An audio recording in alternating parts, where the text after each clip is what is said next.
Alright, let's just get to it. So as you can see, new hairstyle, and that's because my mom helped me do my hair this past Saturday. But we had actually been planning to do my hair since about 2 weeks ago Saturday, but just could never find the time during the week.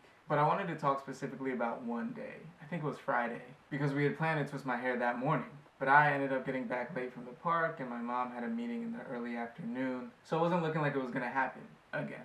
But like I said, we'd planned for that morning, so I went to her office, ready to begin the long process of twisting my hair. And as soon as I walked in, I could tell that my mom was ready to begin too. But I also noticed that she was prepping for her afternoon meeting. And even though she reiterated to me several times that she was ready to start doing my hair, I had started to change my mind. Now, why is that? Well, I think I need to explain something about my mom. My mom is the type of person that you can call at 2 a.m. saying that you're having trouble sleeping. And without skipping a beat, she's just gonna ask where you are and tell you that she's gonna be there in 20 minutes. And if you try to fight her on it, you're just making it worse for yourself.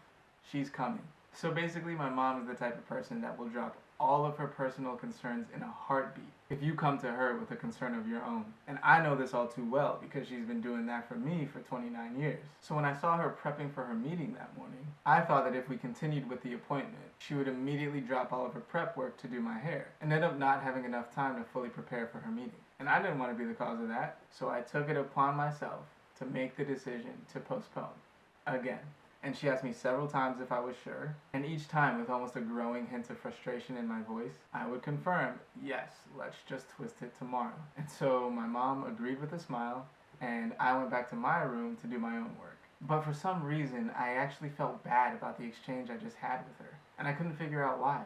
After all, my intentions were in the right place, no? The reason I decided to push it back was because I knew that if we started twisting it that day, she would all too willingly drop her prep work to do my hair. And then she wouldn't have time to properly get ready for her meeting. So wasn't this the right thing to do? Wasn't I, in a way, saving her from herself? And so I sat there and thought for a good while about why I didn't feel good about the conversation I just had with my mom. I told myself over and over that I did the right thing, that I made the right decision. And then it hit me. Yes, you made the decision.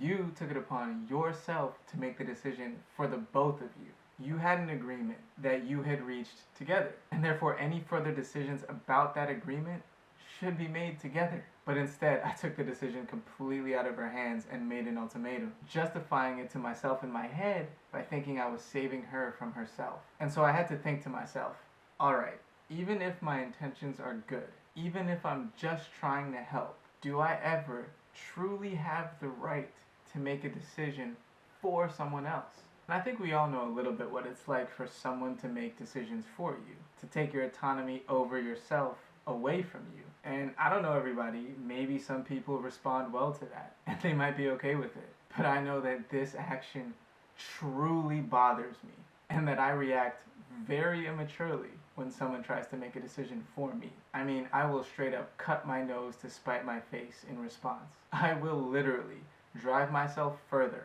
into disorder and chaos just to prove to you that you were wrong to take my autonomy away from me. And if I'm willing to go that far, then my answer to the question, do you ever truly have the right to make a decision for someone else, is a resounding no. Now I want to emphasize here that this is my answer, and that everyone will have their own. But since I've made this a personal conviction, to realize that I'd just done this exact thing to my mother was a little bit disconcerting and just flat out made me feel bad. But I don't want to sound too overdramatic. We're talking about a hair appointment here, not the literal fate of the world. But the insignificance in this decision is actually why I think it's important to talk about it. Because if I accidentally betrayed my own value of never take the decision or the personal autonomy away from someone in this virtually inconsequential scenario, then if and when the stakes are higher, I am likely to make the same mistake and betray my value because it will be much, much more difficult to maintain at those higher levels. So I needed to call it out now, address it, and start practicing how to avoid it so that if that time ever comes, I'll be prepared for it. Yo, so Editor Fief here, and you know what that means. I had another conversation with my sister, and she helped me see where there could be misconceptions about what I'm saying. She pointed out various scenarios within society where my rule wouldn't apply. For example, in schools, Do teachers not have the right to make decisions for their students? Or in the political sphere, do world leaders not have the right to make decisions for their citizens? And yeah, she's right. A key facet of society is understanding that the right to make decisions for people is delegated to different groups or individuals all the time. And this happens at every level, from parents to world leaders. So to claim that no one ever has the right to make a decision for another person, it's a bit of a wild claim. I mean, coaches make decisions for their players. Teachers make decisions for their students. Doctors make decisions for their patients, etc., etc. So I need to amend my statement to show that I'm specifically talking about interpersonal relationships, where that power to make decisions for others hasn't been delegated and isn't implied. Because when you're in a group of friends, colleagues, or even people that you generally don't like, that is the contextual understanding, that these people don't control you in any way. And so my amended statement is that in these interpersonal contexts, I never have the right to make a decision for another person. So as always, thank you to my sister for helping me sound less like an idiot. And again, less like an idiot doesn't mean I'm not still an idiot. Just slightly less idiotic than I was before I talked to my sister. So please, feel free to still disagree. But at least for now, this is a statement that I can genuinely stand behind. But anyway, I hope that makes a little bit more sense. But there's still a little video left.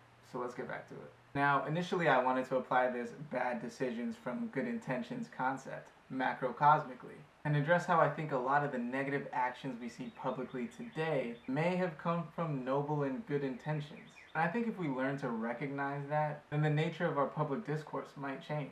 Because if you can see the good that someone was trying to do, even as you disagree with their actions, you might find it easier to empathize with them and think, oh yeah, you know what? I hold that same value.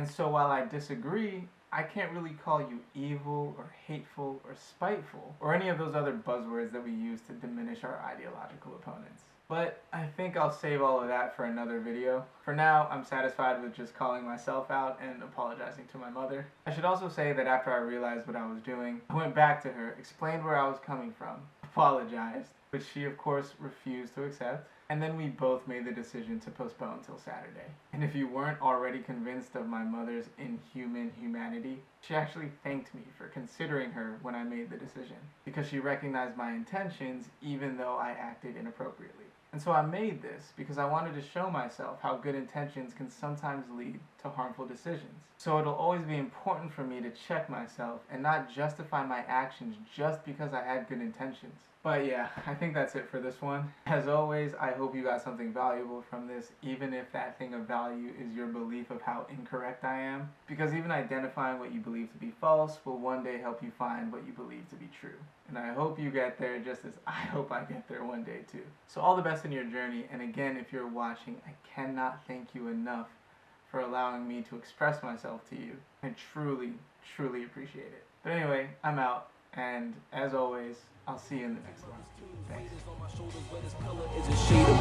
it in the atmosphere, raise it up until we near, touching on the face of God. Maybe now he's gonna hear joy coming in the morning. Most of us will shed it.